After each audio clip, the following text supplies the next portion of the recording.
So, Emma, wifey dear, what are we discussing today? Today we are discussing Flexi-Schooling.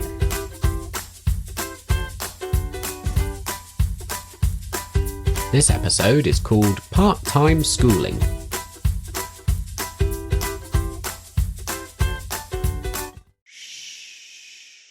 Welcome to the cosy cushion cave here in the Crippen household. Join us and unwind to a wholesome mix of parenting stories, relaxed conversation, and our quirky humour. We're the unprofessional, disorganised, no expertise show for mums and dads with babies, toddlers, or preschool children. Who are we? Why, thank you for asking. I'm Elliot. I'm the grumpy man who plods about the house in my dressing gown and slippers. Very accurate description. Who are you? I'm Emma. I'm the fun one who runs around doing all the activities. Yeah, you do run around the house a lot. You often are dressed in like a cape. I like a bit of comfort, so I often walk around with a blanket around me. Yeah, if I'm a grumpy old man, then you're like some sort of scurrying kind of creature that's kind of constantly, thinking about the house. Anyway, there you go. We have a daughter born in lockdown. She's now 3, and we have another one on the way. We live in North Yorkshire, currently in Harrogate. But yeah, that's enough. Enough words from my face. Let's get on with some stories in your ears.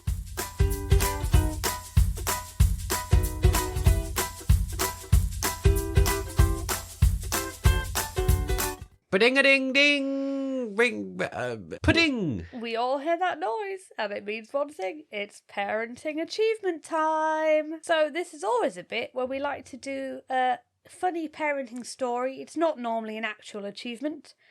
If you've got a toddler who has dropped all their naps, it's always the kind of parenting fail and annoyance when they do have a little nap in the day. And so it happened yesterday, actually. Yeah. I took her out for a walk, and then on the way back, she fell asleep and had 15, 20-minute nap. Yeah. But that's all it took. And then last night, oh dear, goodness me, she was up.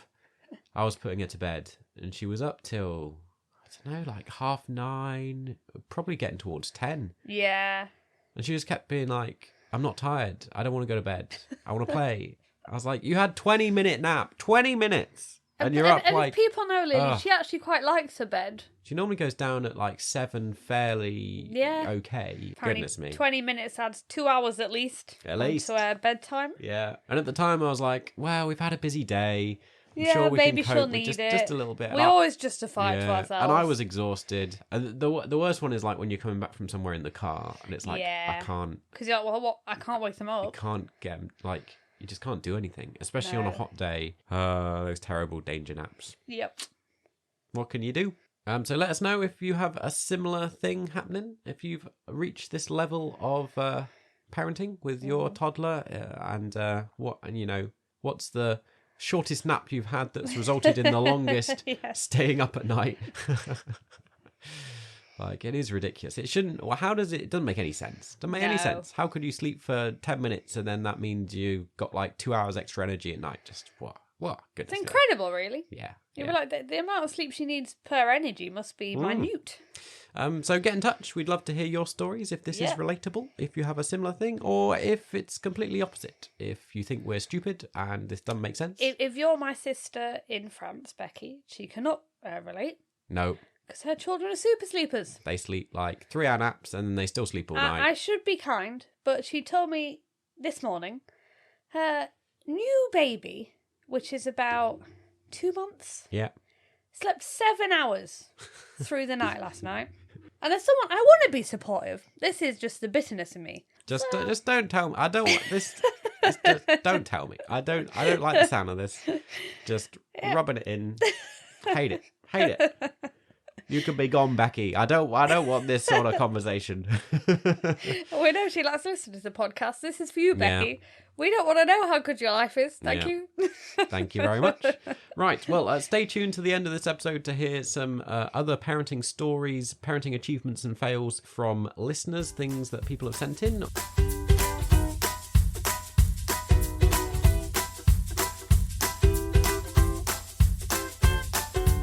Lock that bathroom door so that your kids can't get to you for a little bit. And let's escape and unwind with some conversation today all about flexi-schooling. We've not reached school age yet, but we've encountered this and quite like it, and we thought we'd talk about what our plans and hopes are. Yeah. In an ideal world, this is what we would like to do. Yeah, and because it's maybe not as well known, and chatting with some of our listeners and friends, they were quite interested in what our thoughts were and what we plan to do. And so we thought others might be interested to hear. Yeah, I have done some research, but typical pregnancy brain Emma then somehow has deleted the notes she made about flexi-schooling in her phone. Emma was telling me she's made all these notes for this episode. Yesterday I was so proud of myself. I was like, I've made all these notes in my phone. It's all ready. Yeah. Look today. Can't find it. There's no note there. I even looked on the backup, deleted. I bet you when we finish recording, you're going to find them again. And then I keep thinking, do I have another note app somewhere on my phone that I just... It's all right. I know a lot as well, so we can between us we can fill it in. But anyway, there was a very good article on Nursery World that I was using a lot of information from. Flexi-schooling has actually been around since the 1980s. Right. Which surprised me. Yeah, I thought it was a bit more modern than that. And it's an arrangement where a child of compulsory school age, so in the UK, that is age 5, is registered at school full time, but the head teacher can agree that they can be home educated for part of the week. Yeah. And to be honest, not even home educated, because some people we know actually send their children to like a forest school.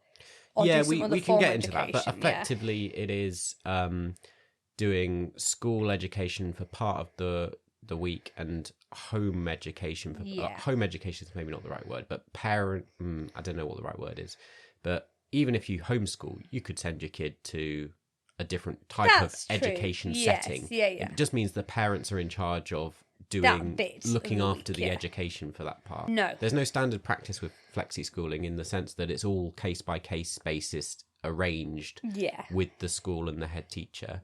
So there's not like we can't give you we could give examples, but we can't give this is what the typical flexi-schooling setting. Yeah, because everyone does it differently. Yeah, and each school probably will have preferential arrangements. So that's a bit like homeschooling, isn't it? Everyone does that differently, and I think sometimes people have a misconception or an idea in their head of what homeschooling looks like. And I suspect if you talk to people who do homeschooling, that it probably does have quite a diverse application. Range of what people do. Yeah.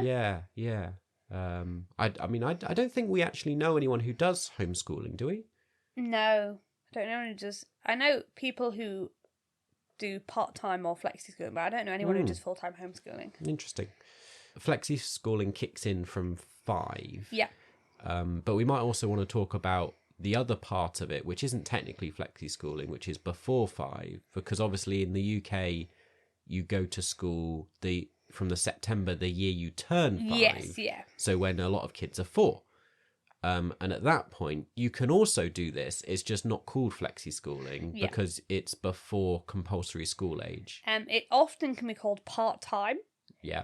Which is a formal agreement you make, or as some people do, because it's not compulsory. You can just decide to take your kid out whatever days you want. So I think the confusing bit is part-time is a temporary arrangement. I was going to say that's it's like a temporary thing because there's some contextual thing that means you've arranged for your kid to be part-time for so long. But that can't be a long-term agreement. Whereas flexi-schooling can, I mean, as far as we're aware, I mean, I don't know if there's examples of people managing it, but you could do it through your entire education. You could, yeah. All the way up to 18, you could flexi-school. Yeah. Yeah, so before 5, you can take your kid out of school, but you don't need to have an agreement. You don't need a reason. They can't fine you. You can't fine you. I mean, this is the big thing, isn't it? Maybe we should transition a little bit into the whys and why it appeals to us and why we're considering it. Yeah. Because, fining is a big one. It is, yeah. And it's not just the fines themselves, but the ethos that kind of underpins that idea that attendance is so critical. Yes. That just so much of our school education system in the UK frustrates me. Yeah. I'd say, and like lots of my sisters and my nephew are teachers. Yeah, we have a lot of none of this is blamed on teachers. It's just the school system itself. In that I feel like It's catered to kind of learning something temporarily to pass a test. Memorising things. Memorising things. Yeah. And I used to always get annoyed that, well, I still get annoyed at the idea that taking your child off for a week to go on holiday is so detrimental they will never possibly catch up. Yeah, it's just crazy. Yeah. Where I'm like, well, I know COVID was bad, but kids were at home for weeks. Yeah, and I think a lot of parents actually, that's a prime example of why the system now seems broken. It always seems a bit extreme that they're like, well, you can't possibly take them on holiday for a week. Yeah. Because that would ruin everything. Yeah. Which is a separate issue. Yeah. But it just always annoys me. I mean, the amount of cultural kind of stuff you learn going on holiday and, the experiences. I think we just have a very different idea of what learning is. I think also, though, it's kind of discriminatory against people who have lower incomes. Yeah. Because if you can only go on holiday during the school holidays, the prices skyrocket. Yeah. It is far cheaper to go in term time. Yeah. And if you can't afford those high prices, does that mean your child just can't have a holiday? And can't have that experience. Yeah. So. And I know, like, often a criticism aimed at this argument is that, is lying on a beach, are you actually really learning anything? Or, possibly if you're doing cultural things like city breaks and stuff. But I think whatever holiday you're having, whatever it is, even if it's mass tourism, lying on a beach somewhere, it's still learning in a different way. You're in a different country, one different of the things context. Is learning how to unwind, how to relax, how to take a break that's healthy for people. Yeah. We could go on about this all day. So we disagree with the whole compulsory, you have to be there all the time. There's no reason you could possibly be off. The fines. And I think a lot of teachers disagree with that as well. I think and that's a lot of true, schools and a lot of heads. But it's just the state It's just the way it works. I'd say our other reason is that I often feel like, this is it once again, nothing against teaching, but you could give your child more opportunities for education on that, so our plan would be to have one day off a week from school. On that one day, I could take her to a museum or an art gallery or something that I'm like, the school can't possibly take all those children to one of these places of interest or think you can't do that. That's just not possible. Yeah. Whereas when you're one-on-one, you can go, let's go, and you get my undivided attention to kind of learn about whatever thing we're learning about that day. Yeah.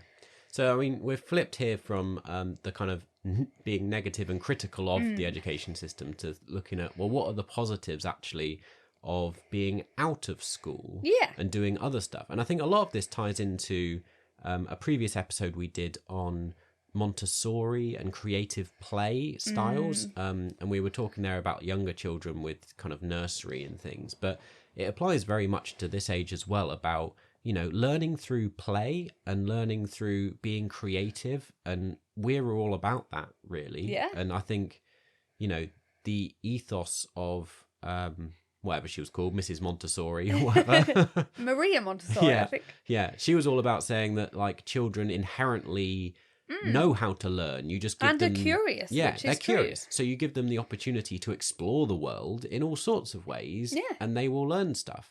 And if schools did that style of education, we would have no problem, I don't think, with Lily going full-time to I think school. it just also gives the child the freedom to maybe one day a week follow whatever they're passionate about. Yeah. Whereas school, a lot of the time, you may I'm not going to say, oh, you like all your subjects, you don't like any of them.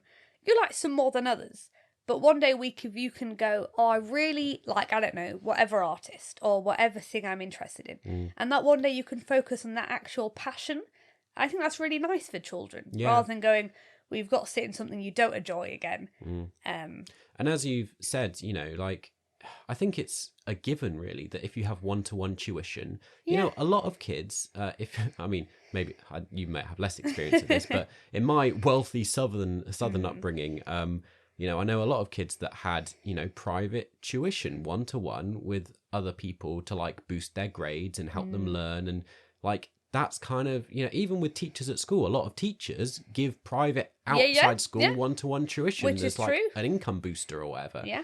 We know loads of teachers that do that. I was going to say, one said, lots of teachers in my family, they do also do that to just add some extra income. We understand that one-to-one is one of the most effective ways of learning, because you can do that really intensely, and cater stuff to that exact child. Yeah. And so why wouldn't a parent being able to offer that outside school, of course that's going to be more beneficial than sitting in a class of 30. We're part of the Facebook group, Flexi-Schooling Families UK.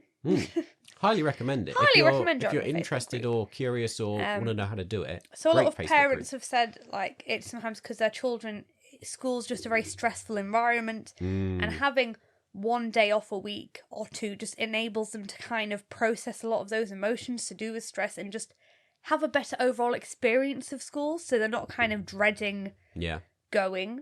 It's more of an... And I think it is true. A lot of people in the group, it's really popular with SEN kids and people with extra needs. Yeah, so if people don't know what SEN is, it's special educational needs, I think. Yeah. So anything like that where if your kid, even if they don't have anything diagnosed, but find school stressful or overwhelming or get burnt out very quickly... maybe if you do have diagnosed things like anxiety or other medical conditions, school can be a real challenge. It can be really difficult. And I think Flexi-Schooling gives the best of both worlds. The problem with homeschooling for us, and I imagine with a lot of other parents, is not only how would you do it financially, but how would you do it financially, because often we need to work, and you can't just be a full-time educator. Even if you wanted to, sometimes it's just not possible, and so Flexi-Schooling does allow for that. For some of that freedom anyway. And I mean the other thing, of course, is that it doesn't have to be that day that you have them out of school, or 2 days or 3 days. You could do other things with them, so you don't have to be the primary educator yourself if as a parent you don't feel you could do that. But like we've talked about and know people who then use that day to go to a forest school or go into other educational settings that offer more creative forms of exploring and learning and whatever. How this compares to what other countries do abroad. True. Because I think often we're quite in an isolated bubble in the UK. We are, We never really think, we think what we do is best. And we think that's the norm. I think immediately I think of your sister Becky in France, and her kids and the school system there, where they just have Wednesdays off every week. Every week you get a Wednesday off. And I think this is quite widely known. You don't have to do something educational on Wednesday. Yeah. Normally they promote sports clubs that it's very low cost to have your child go to a sports club, or just be at home and enjoy family time. Which I think is a very healthy way to look at it. I would say though, it does make me think of the shift that is kind of happening in the workplace to like a 4-day work week. Because we recognise that actually burnout is a real thing, and you can be as productive often within them hours. And like we've often talked about, a lot of the research shows that kids only take in like 2 hours worth of stuff in a day. Yeah. And so the rest of the day, they're not going to remember. I mean, I don't remember half the stuff we were taught at school. Like what? Yeah, it's true. Do you do remember the things, that lessons you found really interesting? Like, I remember when they did that weird science experiment. Field trips and leaving the school and actually doing stuff outside. Or like even and again, maybe science stuff. Like I remember burning magnesium. I don't know. Between us, you're quite academic and so thrived quite a lot in the school system. And I didn't do too badly. I'm fairly academic. But as a boy, I think I struggled more. I'm dyslexic, and so I struggled with that as well. And I'm a very visual, practical person. I think like quite a lot of boys. And so a lot of my memories of things are, reading textbooks did nothing for me. I really struggled with that. Whereas going out and seeing stuff practically in the world, really good. And I would say it didn't not suit me, the normal education system. Like I did well. I quite enjoyed it because I'm quite academic. But I did, even then, because I live in the north, I would get so annoyed when it was a beautiful sunny day And it would always be after the summer holidays where we'd have had atrocious weather the whole time. And then we'd get back to school and it would be so sunny and beautiful and you'd be sat in a classroom. And this was a child who enjoyed school and liked education. Yeah. I'd feel so hard done by looking outside that I used to feel like saying, can we not just read our books outside so I can get some sunlight? The other major difference with schools abroad, of course, is the starting age, where in quite a lot of countries, particularly in Europe, they don't start school till they're like 7. Yeah. And when I was reading an article, they said that's one of the most commonly stated reasons a lot of parents like flexi-schooling, because they feel like the children are quite young to be sat in seats all day and kind of... Yeah. And I know primary school, you might not be sat in a seat reception. all day. I mean, I don't really know what they do these days, but I'm assuming they're not But then I know sat. they still kind of have ridiculous expectations sometimes. Yeah.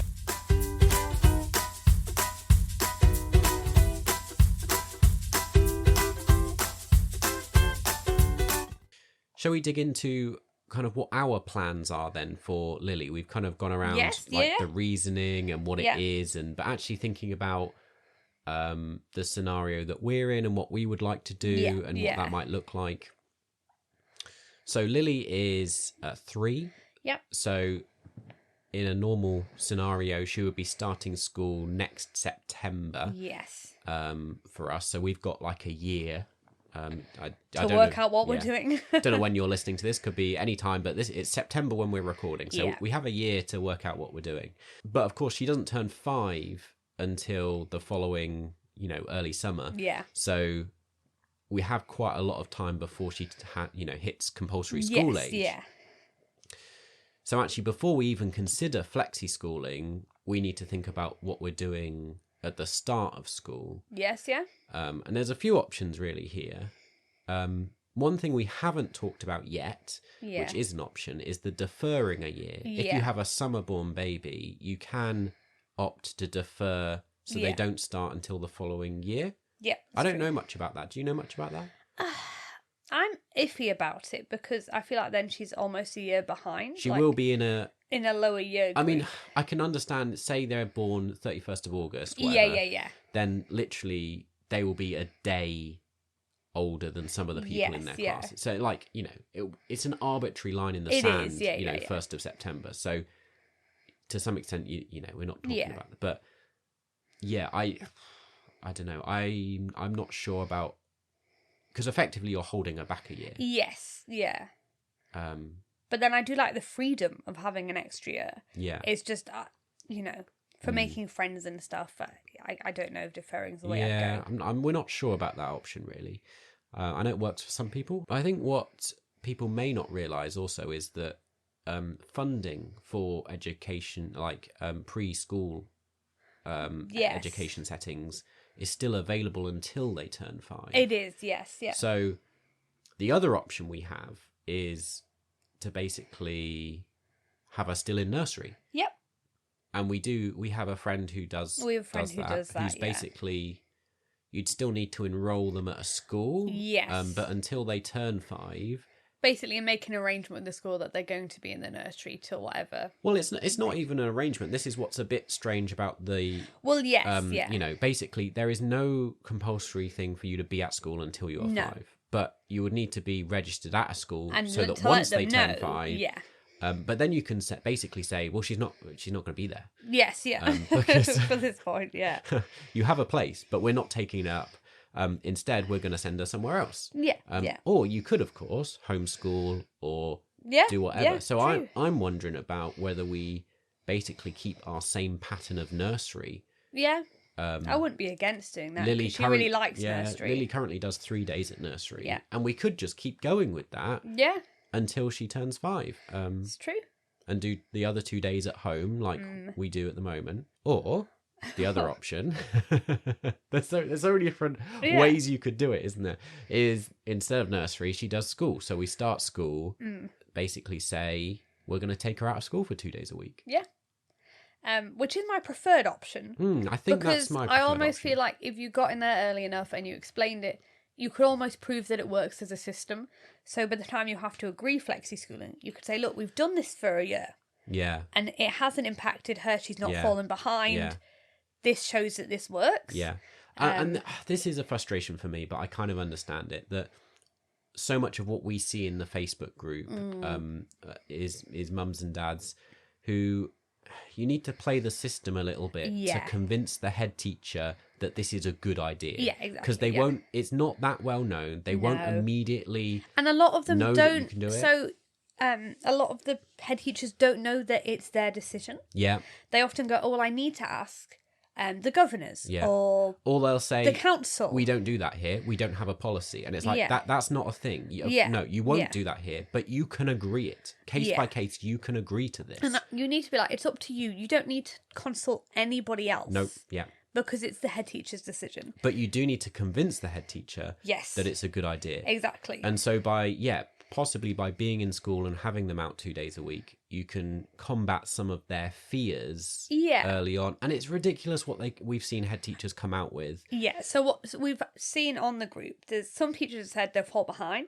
Some said, well, they'll be too far ahead. Yeah. And you're like, well, how can both reasons possibly be reasons? Or like that the kids will get confused by being out of school so many days, that they won't have the social things with friends. Yeah. Both of which make no sense, because for the past 3 years, Lily's been in nursery where she goes on different days. She doesn't go every week. There's different kids in every day. And it's not like she goes 3 days in a row. Yeah. Like she has gaps. It has not confused her. She's used to the turnover. Yeah. She's still made friends with people who she only sees 1 day a week. Yeah. Of course that's not going to affect her. What a ridiculous thing. Yeah. It's just, Yeah, I think it's just difficult, because I think a lot of head teachers, obviously, because it's not well known, they almost, I think, would prefer to say no because they don't know enough about it and don't feel like almost they have the expertise to say yes. It's a risk, isn't it? Yeah. It's that then they are worried about the attendance record. Yeah. They're worried about their attainment and, the output. But arguably, so this is another misconception for head teachers. It doesn't affect your attendance because there's a separate thing you put in. Well, it doesn't. Well, technically you could put it's an agreed absence or agreed It is thing. an agreed absence. So it will affect their attendance record. But when Ofsted look at it, they will say, this is an agreed absence for Flexi-Schooling. Yes. And Ofsted will be happy with that. Yeah, it's not going to say, you've got a child's just not turning up. Yeah, but on the face of it, is the code they have to use does make it look like that you is are absent. true. It's a shame. It would be really good if the government could introduce a new school code that's a Flexi-Schooling code that would mean the schools were happier because it doesn't look like they're absent. Because the kid is still being educated. But it's they also are not kind out of education. Ridiculous They're just not in school. That you wouldn't give a child that possibility because you don't want your record of attendance to look bad. Yeah. That's not putting the children first. This is what I mean by playing the system. Yeah. Because as much as they say they're putting the kid first, they're not. No. I'm sorry any teachers listening, but you're trying to fit within the rules and the guidelines you have to work within. Yeah. But that's not putting the kid first. No, that's true.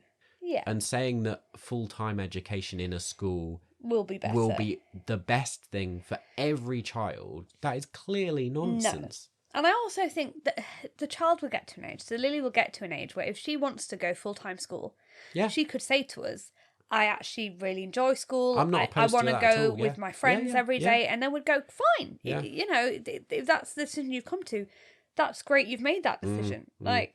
We're not people who would go, oh, well, we're going to force our child to keep going with it if they suddenly decide they prefer to be at school. Yeah, sure. Because school might really suit her. Yeah, it might, yeah. But then part of me, even if that's the case, as a parent, I'm really keen to raise a well-rounded child. Yeah, true. And so even if school really does fit with her, I'd be keen to offer other forms of education in order to expand her worldview. Yeah. As you've said, it's not just about does it work for the kid, but it's about saying these are experiences that you can't have in school. I feel like a lot of this episode is just moaning. Well, I have another interesting fact for you. Okay. So, Flexi-Schooling is becoming increasingly popular in a lot of undersubscribed schools. Okay. So schools that weren't getting enough students, they were going to have to close. Yeah. Then decided to have Flexi-Schooling policies and really advertise to the whole area, we do Flexi-Schooling. Okay. And suddenly those schools have been like inundated. Wow. And now they can keep on remaining to be a school. So it was interesting to say now, like, even though it's counterintuitive, it's a lot more rural schools that are actually doing flexi-schooling. Yeah. Because that's how they're getting people to come. Yeah. And stay at the school. And it's easier for them because there's probably less staff and stuff involved. Yeah. Yeah. I think it's maybe key to say you can start and stop this at any point. Like, yeah. If your kid is already in school, you could approach the head teacher and get an arrangement in place. It doesn't have to be... Oh, yeah, as soon as you start, yeah. At the beginning. It doesn't have to be at the start of term. It's at the head teacher's discretion. So it literally can happen any time. It's a thing that you can do. And I think we should say that Facebook group that we've already mentioned is a great resource. They've got some template letters and things. Oh, yeah. And lots of text that you can copy and paste that people have done and had success with. Basically government policies that you can send to the school to show that is in agreement with what the government allow. Because like I said, it's just really, a lot of people just don't know about it. With even schools, so you have to kind of prove to them that this is a legal thing. The government have approved it, Try and back up your argument about why it's a thing that can exist. I mean, that's also another shame, isn't it? That it feels like a lot of the pressure falls on us as parents to make this happen. It's not a given. You have to really fight your corner. Yeah. And they could say no. And then you're in a difficult position where it's, do you go to another school? Do you move schools to see if another school will accept it? Do you try and do full-time homeschooling? Do you just say, okay, well, I'll just go to school normally. Full-time? So this is why we keep saying we'd hopefully do it. This is why we're talking about our plans, because who knows what the reality will look like. There's so many factors that could change, that could influence it. Well, or the government could suddenly change policy and say flexi-schooling because it's over a year and a half away till we need to arrange flexi-schooling. And in that time, government policy could easily change. And then you're kind of, stuck. Yeah. I think it's growing in popularity, though, very quickly, which may be a millennial generation thing, or even people younger than us because they're having children. What generation are they? Gen Z. I think it's just becoming a lot more popular.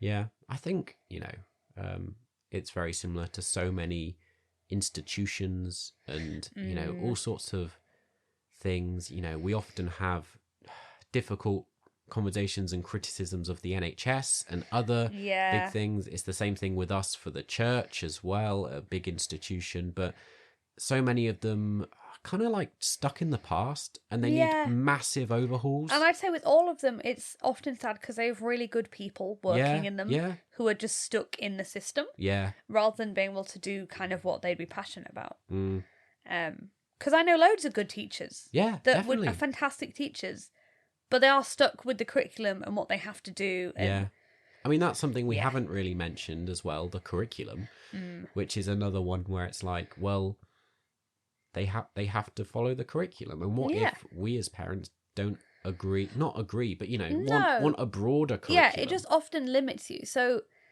I know when me and Elliot discuss what we learnt in history, we learnt vastly different types of history. And I was quite good. I got quite a well-rounding, I would say, of history. Whereas you were like just doing about Russian Tsars for ages. Well, that was at like A-level. A-level, but I think once again, I remember so little of it. Yeah, that's true. We did Nazi Germany over and over and over again. But I remember so little else because, again, it was just all learning stuff by rote, writing essays. And that didn't work for me. Secondary school as well, like it was an outstanding academy. And so therefore they thought a lot of themselves and were like, well, we don't need to do like, they put so little emphasis on arts and drama. Yeah. And because they were like, we're an academic academy, we're doing so well, we get outstanding Ofsteds. They were all about the academic subjects. And I'd say my secondary school was very like that. Dear. Because they were also an academy. Yeah. I mean, they were, like, once again, the teachers were very good, but I was very suited to school. So I already really enjoyed history and stuff, so I just enjoyed that anyway. But I do think, had you not already been interested in some of these subjects, you you wouldn't have grown in interest necessarily. And of course, a lot of this conversation is influenced by our experience of school. Yeah.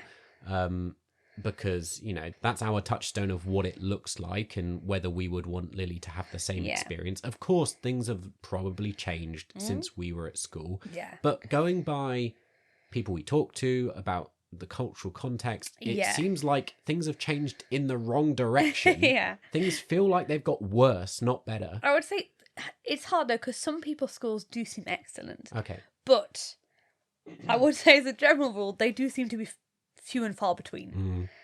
And, you know, we've talked a lot about, in all seriousness, is there something like a paid Montessori school? We have really discussed this about or sending her to a private school that would do that. A full-time creative school we could send her to instead of, you know, mainstream schooling. Because, like we said, if they were able to offer a different style of education, we would be all for it. I think one last thing we should just touch on that we've not gone into an awful lot is some of the social elements. We've talked a lot about academia and learning, but I think, you know, one of the worries and criticisms that homeschooling and as a result flexi-schooling gets faced with is this idea that you won't have the social interactions and that you won't have as many friends. And, you know, for us, actually, I would say one of our main reasons for sending her to school would be the social element. But I think, again, that's generally a misconception that, you know, just because you're at home, that doesn't mean you don't see anyone. Also, I know, for instance, we're in Harrogate. Geek Retreat have a homeschooling thing once a week where different homeschooling children meet. Like, I think as long as you're going to other places and they are meeting other children, they're socialising, it is our main reason, as in, A, financial. Yeah. Because we couldn't homeschool. Definitely, yeah. But B, for doing flexi-schooling, I would like that she would socialise with a lot of children during the week. Like, for me, that's important, and I'd like that she would get that at school. Yeah. But it does imply for us that school isn't... Our reason for sending her to school and not homeschooling isn't academic. Yeah. It's purely sociable and financial, I would say. Even if Lily ends up going full-time to school, yeah, in my head, I still imagine that we will feel responsible for 100% of her education. Yeah. And that we are basically sending her to school for childcare and for socialising and making friends. And I'm sure she would learn some stuff for school, but... I'm not sending her to school thinking, you teachers, you are now responsible for her learning. Yeah. As a parent, I'm responsible for her learning. I think it's hard because we're not like knowledgeable on every subject ever, but we know your child well. Yeah. So you can say, well, I know the way she likes to learn things, and I know this her strengths, these are her weaknesses. Like a teacher can learn that, but they're not going to have that intuitive knowledge about a child. Yeah. I would say some teachers are very good, but you obviously can't cater everything to every child. Yeah. And of course, like even outside of education, like there's a lot of stuff with schools that I think we're going to struggle with and get into difficulties with. Like, we don't really agree with uniforms. No, and I had a huge discussion the other day, which I hope you include this in the podcast. Yeah. I'm telling you now. Huge discussion about PE kits. Yeah. And I don't know if this is the same, but I have a big problem with the idea that I remember when I used to go to school, girls were made to wear shorts for PE. And I hated wearing shorts because my body was changing. I wasn't comfortable. You had to get changed in front of other people. And it's just a big thing for me that there was a parent who'd put on their child had to wear shorts. The daughter did not wear shorts. And then they got detention or something because they'd come in the wrong thing. And I wanted to be like, are we still in a world where if you don't feel comfortable wearing a certain thing, you're forced to wear that because it's the uniform? That really annoyed me. Yeah. Stuff like that. If the school system hasn't changed, we are going to have problems. Yeah. Because I will say, well, she's not going to do that then. Yeah. So I do feel sorry for whichever school does get us. They might be glad that she flexi schools like, oh, we don't have to deal with those difficult parents. I'd say I'm generally very easygoing. But it's stuff like that that really annoys me. We're both very easygoing, but I think we there are some values and things that we hold quite strongly. Yeah. I don't know, that I think I just we sometimes want to give Lily the best, start in life that she can have. And we want to alleviate some of the challenges and problems that we faced growing up that feel like it should have moved on. Yeah. So many European countries, like, they don't have uniforms. It does not affect learning. And it does not level the playing field between rich and poor. No way. Well, it's still a proven statistic that your parents, their incomes, their education determines your grades effectively more than what school you go to. Yeah. Which therefore still implies that the parents, I'm not saying they're the people doing the majority of the work, but they're the people... They're most influential. Who've almost given you the foundation for learning. Yeah. So therefore, schools aren't an even playing field. No. If you don't have somewhere to come home and you don't have parents who are already maybe knowledgeable about what homework you're doing... Yeah. Yeah. I think that's a myth. Yeah.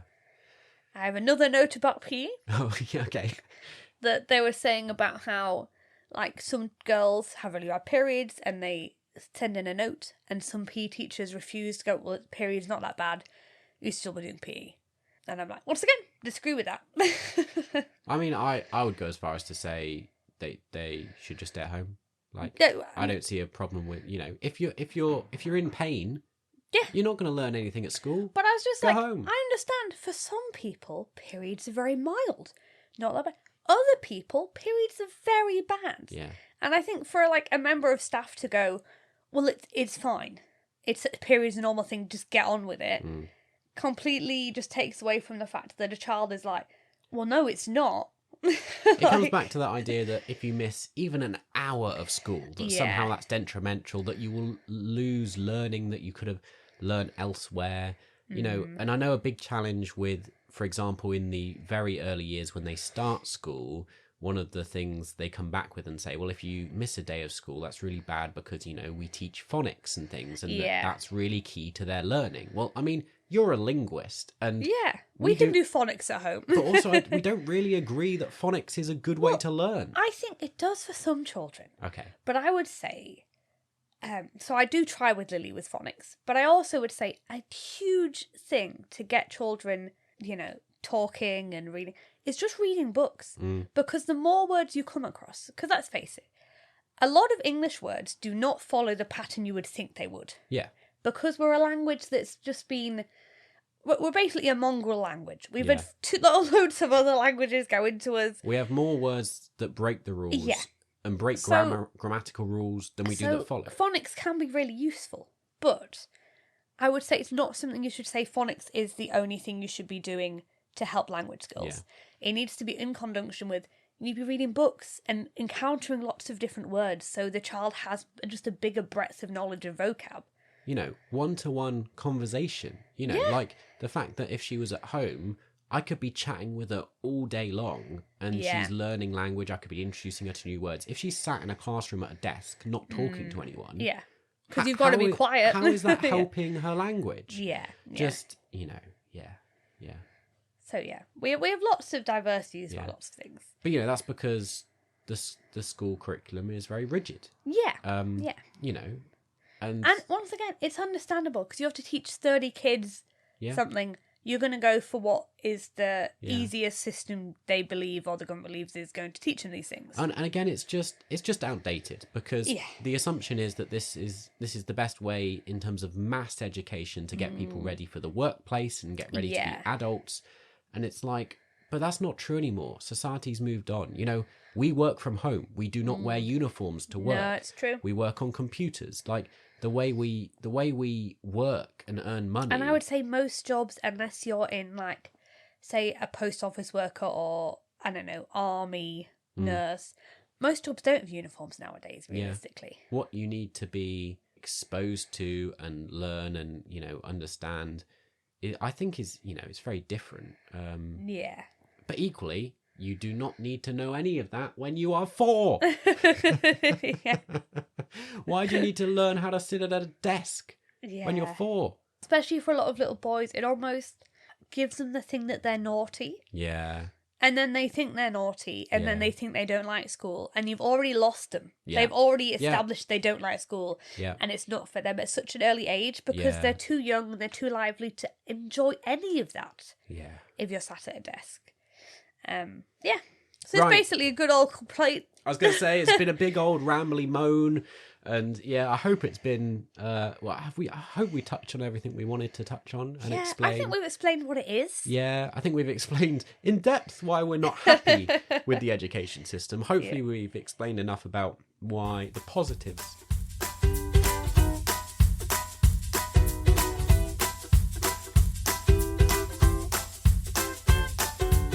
If it sounds interesting, I'd highly recommend checking it out and kind of learning more about it and seeing if any of it is suitable for you in your context. And if your school is really good, let us know. It'll give us more hope in new school systems. Or if you do Flexi-Schooling, let us know. If you do homeschooling, what's your, is your school one that's really open to Flexi-Schooling? Do you go to a forest school or a Montessori school, Waldorf school, something like that? We'd love to hear from you and your experiences. That'd be fab. Well, it's been quite an intense episode, but we come to our segment where we share some comments and stories from listeners, things people have sent in. Oh, I have a funny story. Oh, yeah? But is it from a family member? It's from a family member because it's in passing, but it is funny.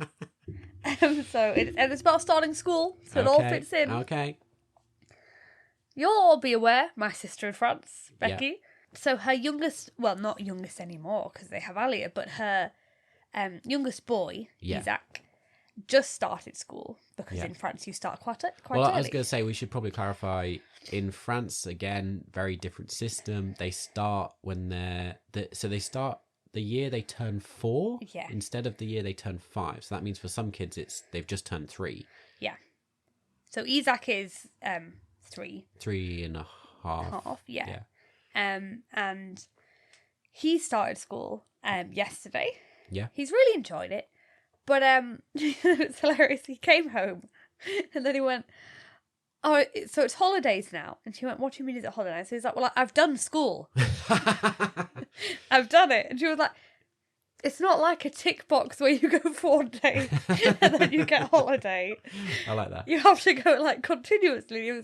So he was quite disappointed. He'd enjoyed school, but he thought it was like, you go and then that's it. You've done it. Should also clarify, I think at that age in France, it is more like nursery. It's they half are doing, days. They're doing creative stuff and playing. Because that does sound intense, like school at 3. Yeah. But yeah, that's funny. He's like, "Well, I've done that now. I've done it. Do I have to go back?" Finished.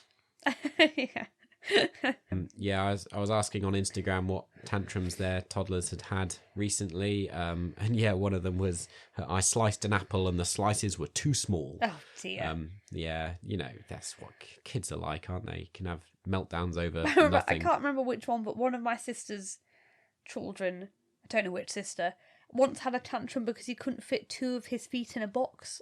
Yeah. At the same time. Yeah. And she said she was looking at him like, "I don't know what I can do about that." Another one we've had was, we were talking about preparing for our second child, and we were saying about how people often ask, like, "Oh, are you having another one yet?"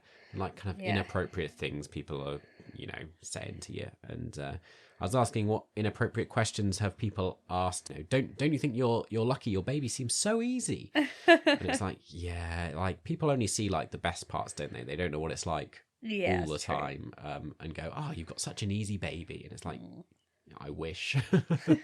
Okay, I think that's it. There we go. That's the show where we chat and ramble away about a different topic every week. We'll be back with another topic. Thank you for joining us. If you've joined us for the first time here, I hope you've had a good time. We'll see you next time. This is Don't Wake the Baby, brought to you by Emma and Elliot, produced by Emma and Elliot, edited by Emma and Elliot. Let's say the last 2 things, produced and edited, is I don't do anything. I'm just here for entertainment value, really. By Elliot. Supported by Elliot. We're marketed by Elliot. We're directed by Elliot. We're recorded by Elliot. We're